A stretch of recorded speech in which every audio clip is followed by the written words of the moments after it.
చెప్పవరి నిన్న మొన్న చెప్పుకున్న ఊసులే మళ్ళీ మళ్ళీ తలచుకుని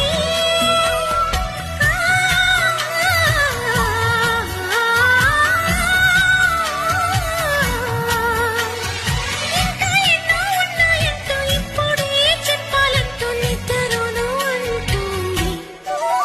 ఈ క్షణం ఒకే ఒక కోరిక నీ స్వరం వినాలని తీయగా తరగని దూరములో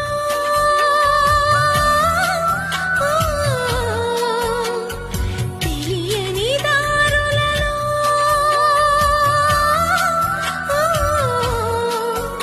ఎక్కడున్నావు అంటోంది ఆశగా.